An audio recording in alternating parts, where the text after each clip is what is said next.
Guys দেখেন কত বড় রেহেল, আমি কখনো এত বড় রেহেল দেখি নাই। সবসময় আমরা ছোট ছোট রেহেল দিয়ে পড়েছি।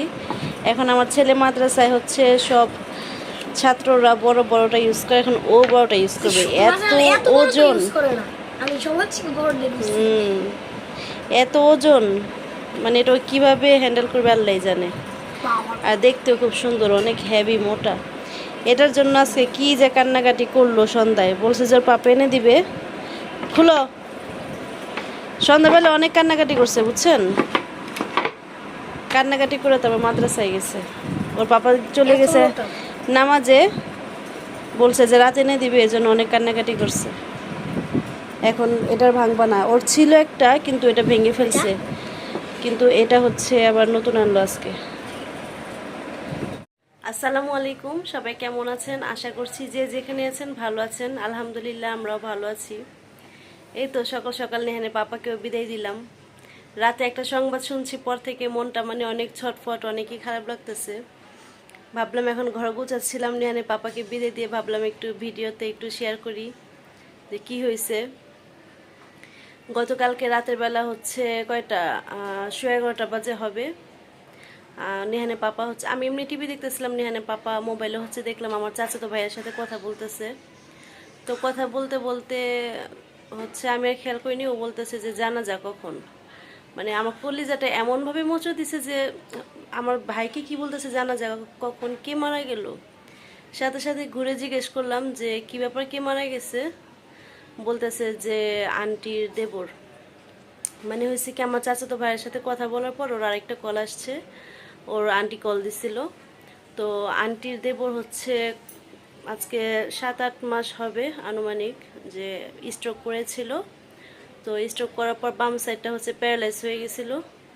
তো হওয়ার পর ওইভাবেই ছিল, ভালোই ছিল।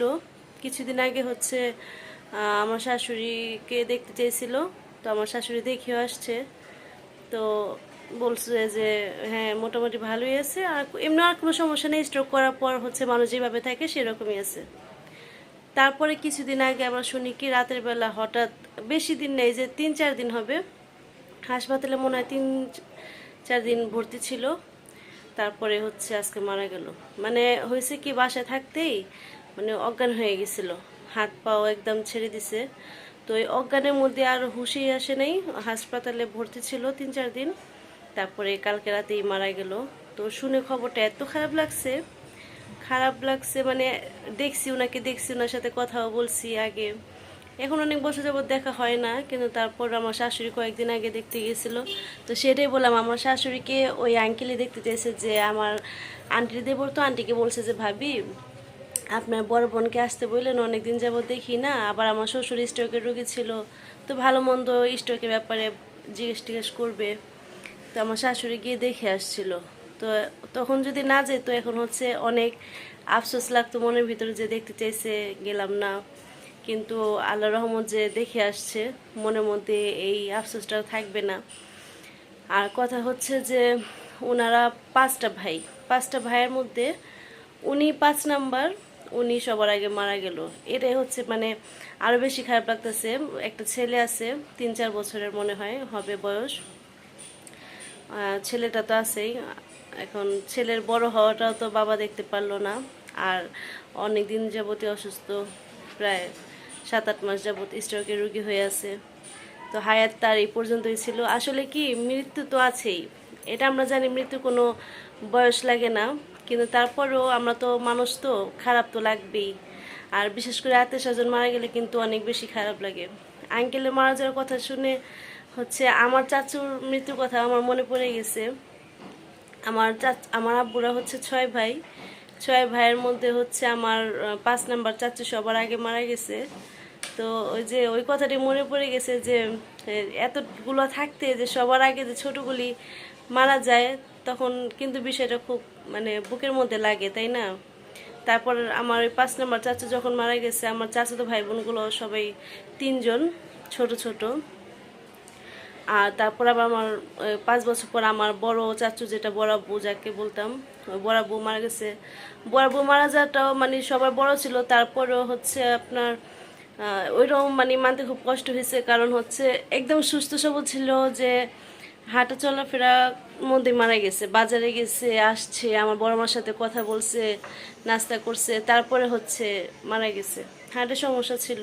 তো হার্টের রুগীরা মনে হয় এরকমই হঠাৎ হঠাৎ মারা যায়, তাই না? আমার বড় বউ মারা যাওয়ার পর আরও কয়েক বছর পর হচ্ছে আবার আমার 4 নাম্বার চাচু মারা গেল। সেটা হচ্ছে 1.5 বছর চলতেছে। ওটা আমি শেয়ার করেছিলাম, হয়তোবা যারা দেখেছেন বলতে পারবেন। 2023-এ হচ্ছে সে মে মাসের 2 তারিখ ছিল।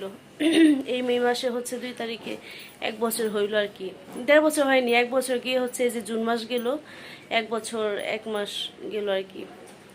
তো আত্মীয় স্বজন মারা গেলে তো অনেক খারাপ লাগে, বয়স যেটাই থাক। আত্মীয় স্বজন তো আত্মীয় স্বজনই, মানে কলেজের ভিতরটা জানি কেমন মুচড়ে ওঠে, আর যেমন মানে কেমন জানি থির হয় না, কেমন জানি খারাপ লাগতে থাকে। তো জানি এখানে পাপাও জানা যায় চলে গেল, আর হচ্ছে আমার শাশুড়িকে এখনও জানাইনি, রাতেই শুনছি আমরা। আমার শাশুড়িও কয়েকদিন যাবত অসুস্থ, আবার এগুলি শুনতেছে যে দেখে আসলো, তারপরে অসুস্থ হয়ে গেল লোকটা, হসপিটালে ভর্তি ছিল। তো বলতেছিল কয়েকদিন যাবতই যে শোনার পর ভাল লাগে না, এটি বলতেছিল। তো মারা যাওয়ার কথা শুনে হচ্ছে নেহানে পাপা বললো যে মাইকে এখন জানায়ও না, এমনিতেই তো পরপুরুষকে তো আর লাশ দেখবে না, পরে যাবে, তো এখন জানায় লাভ নেই, রাতে ঠিক মতো ঘুমাক, পরদিন জানাও। তো এখনও জানেনি, নিহানে পাপা হচ্ছে চলে গেল, জানা যায় বললো যে মা উঠলে তারপর তুমি জানাই দিও। তো এই তো সবাই দোয়া করবেন আঙ্কেলের জন্য, যেন আল্লাহ তাল্লাহ জান্নাত নসিব করে। মৃত্যু ব্যক্তির জন্য তো আমরা শুধু এটাই দোয়া করতে পারি, তাই না? এর বেশি কিছু তার করতে পারবো না। ছেলে মাদ্রাসা থেকে চলে আসছে, নাস্তা খাওয়াচ্ছি। কুমড়ো ভাজিটা হচ্ছে মাত্রই করে নিয়ে আসলাম, গরম গরম। ভাবলাম এটা দিয়েই হচ্ছে ওকে নাস্তাটা দেই।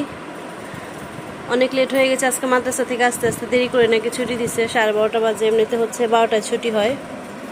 আমার ছেলে বলতেছে যে আম্মু আমাকে কি দিয়ে ভাত দিছো, তো ওকে তো আজকে ভাত দিইনি, ভাত দিয়েছি মানে দিয়েছি হচ্ছে খুদি বাঁকা। ওই যে কালকে খুদি বাঁকা রান্না করেছিলাম, অনেকগুলি ছিল, তো ভাবলাম যে আজকে দুপুরে চালিয়ে দিব। ভাতও আছে অবশ্য, ওকে দিয়েছি হচ্ছে খুদি বাঁকা। লাইট ছাড়িনি ঘরের, কেমন আলো আসতেছে। আর বলতেছে কি দিয়ে দিছো, আমি বললাম যে রুই মাছের গোশ দিয়ে দিলাম। বলে মাছ তো মাছই, মাছের আবার গোশ কীভাবে হয়? তো ওকে আমি বুঝাইলাম যে যেমন মানুষের শরীরে এগুলি হচ্ছে মাংস, গরুর শরীরে থাকে মাংস, আর মাছের শরীরে তো মাংস থাকে, সেটার জন্য। তাহলে মানুষ তো মানুষই, গরু তো গরুই, গরু খায়, গরু গোশ খায়। আর মানুষের শরীরে মাংস, আর মাছের শরীরে এটা মাংস, বুঝছো? মাছের শরীরেও মাংসই খাই আমরা। না, তোমাকে ভর্তি করতে হবে। এটা হচ্ছে রুই মাছের গোশ। এই মাত্র রুমঝুম বৃষ্টি, আবার এই মাত্র রোদ উঠে গেছে, দেখেন কড়া রোদ উঠে গেছে। ভালো হয়েছে রোদ উঠাতে। কাপড়গুলি কালকে মেলছি, এখনো হচ্ছে বেশিরভাগ কাপড়ই শুকায় নেই। এখন হচ্ছে ভাবতেছি যে আবার কাপড় ভিজা রাখছি, খালা আসবে, এখন এটি শুকিয়ে গেলে আবার ওইটি যেগুলি ধোয়া হবে ওগুলি হচ্ছে আবার শুকা দিতে পারবো।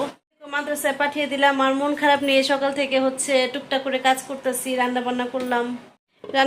আজকে হচ্ছে মিষ্টি কুমড়া দিয়ে হচ্ছে কাতল মাছ দিয়ে রান্না করলাম। তারপর রান্না করেছি হচ্ছে লাল মাছ সাদা আলু দিয়ে। এই সাদা লাল মাছটা অনেকদিন যাবত রান্না হয় না, আজকে অনেকদিন পর রান্না করলাম। এখানে যে কুমড়া ভাজিটা সে তখন তো দেখাইলাম। তারপর হচ্ছে করলা ভাজি করলাম। তারপর করেছি হচ্ছে লুইবা ভাজি। এখন বলি এই লুইবা ভাজিটা আর হচ্ছে এই যে মিষ্টি কুমড়া তরকারিটা, এগুলি হচ্ছে এই দুইটা কালকে দুপুরের জন্য। কারণ হচ্ছে একটা তরকারি একটা ভাজি আমি আগের দিনই রান্না করে রাখি, যেহেতু আপনাদের ভাইকে ভাত দিয়ে দেই। আগের দিন রান্না করে রাখলে আমার জন্য একটু সুবিধা হয়। আর লাল মাছটা হচ্ছে রাতের জন্য। এখানে তোরই তরকারি আছে, এটা হচ্ছে গতকালকে খাওয়া হয়নি, ওই যে ভর্তা খুদি বাঁকা এগুলি খাওয়া হইলো। আর এই কুমড়া ভাজি করলা ভাজি এগুলি এখনই খাওয়া শেষ করব। এখানে যে 10-11 পদের ভর্তা খাওয়া দাওয়ার পর হচ্ছে যে এগুলি আছে, এগুলি হচ্ছে আজকে চালিয়ে দিব। অনেক বেশি বেশি ভর্তা, তো এগুলি হচ্ছে কয়েকদিন যাবতই হচ্ছে খেতে পারবো। ভর্তা তো প্রতিদিন বানানো হয় না, যখন বানানো হয় তখন হচ্ছে একটু বেশি করেই বানাই, কারণ হচ্ছে কয়েকদিন যেন চলে যায়। আর এখানে দেখা গেছে আমার শাশুড়ি বানাইছে, আবার আম্মু পাঠাইছে, এই জন্য হচ্ছে আরও বেশি হয়ে গেছে। আর তারপর খুদের বাঁকা বাদ সবই হচ্ছে আছে, খুদি বাঁকা গরম দিয়ে রাখছি। তো ছেলেকে বিদায় করলাম মাদ্রাসায়। আমার শাশুড়ি ঘুম থেকে উঠছে, পরে হচ্ছে জানালাম যে আঙ্কেলের ভাই হচ্ছে নাই, মানে আমার খালা শাশুড়ি দেবর। তো আফসোস করলো অনেক, কারণ হচ্ছে আফসোস তো লাগে, আর আমরা বান্দারা করতেই বা কি পারবো, আফসোস ছাড়া আর কোনো কিছু নেই, দোয়া ছাড়া। মৃত্যু তো সবারই আছে, মৃত্যু তো হবেই একদিন না একদিন, মৃত্যু তো কোনো বয়স নাই, সিরিয়ালও নাই। তো সবাই হচ্ছে আঙ্কেল ভাইয়ের জন্য দোয়া করবেন। আমরা অনেক মানে আফসোস করতেছি যে মারা গেল এত তাড়াতাড়ি। তো মরার কোনো বয়স নেই এটা তো জানি, তারপর মনকে আর কি মানাতে পারি না। আম্মুকেও বললাম, আম্মু অনেক মানে মন খারাপ করতেছে যে শুনে আসলাম মাত্র ভর্তি করছে আর এখনই মারা গেল। তো যাই হোক, সবাই দোয়া করি যেন আল্লাহ তাআলা আঙ্কেলকে জান্নাতুল ফেরদাউস নসিব করে, এইটাই। মানে ওই যে আছে না যে অনেকদিন বিছানায় পড়ে থাকলে মনে হয় যে অনেকদিন কষ্ট করছে, আর হুট করে মারা গেলে হচ্ছে একটু খারাপটা বেশি লাগে। আমার শ্বশুরের কথা মনে করলাম, আমার শ্বশুর তো হচ্ছে স্ট্রোকের রোগী ছিল, ঠিক আছে, 12-13 বছর আগে স্ট্রোক করছিল, ডান হাতটা প্যারালাইজ ছিল, পাও দিয়ে হাঁটতে পারতো, চলতে পারতো মোটামুটি কষ্ট করেও, কিন্তু ওই 12-13 বছর যাবৎ এভাবেই সুন্দর মতো আছে, কিন্তু কথাটা বলতে পারতো না। তারপর যেদিন মারা গেল ওই দিনও তো মানে ভালোই ছিল, সুস্থ সবল ছিল, ঘুমাইতে গেছে, আমার শাশুড়ি মুসুরি টানায় দিচ্ছে, সুন্দর মতো ঘুমাইতে গিয়ে হচ্ছে কিছুক্ষণের ভিতরেই 15-20 মিনিটের ভিতরেই খারাপ লাগা শুরু হয়েছে। ওই খারাপ লাগা 15-20 মিনিটের ভিতরেই হচ্ছে মারা গেছে। তো আমরা তো বুঝিনি যে আমার শ্বশুর মারা গেছে, আমরা ভাবছি যে হয়তো বা স্ট্রোকের রোগী, আবার হয়তো বা স্ট্রোক করছে, এরকমটাই ভাবছি। কিন্তু হসপিটালে হচ্ছে সাথে সাথে নিয়ে যাওয়া হয়েছে, যাওয়ার পরে হচ্ছে 2বার ইসিজি করছে, বলছে যে না, নাই ডেট। তো আমি জীবনে কখনোই এত কাছে থেকে মৃত্যু কারো দেখি নাই, আত্মীয় স্বজন অনেকে মারা গেছে শুনে পরে গেছি, কিন্তু আমার চোখের সামনে হচ্ছে এটা আমি ফার্স্ট মৃত্যু দেখছি। এই 15-20 মিনিটের ভিতরে মনে হইলো যে মৃত্যুটা যে এত কষ্ট, যে অতটুকু সময়ের ভিতরে মনে হয় যে মানে কেমন যে একটা কষ্ট করছে, কেমন যে ওনার আমার শ্বশুরের খারাপ লাগাটা দেখছি, যে ওইটা কখনোই ভুলতে পারবো না, যে জীবনে ফার্স্ট দেখলাম।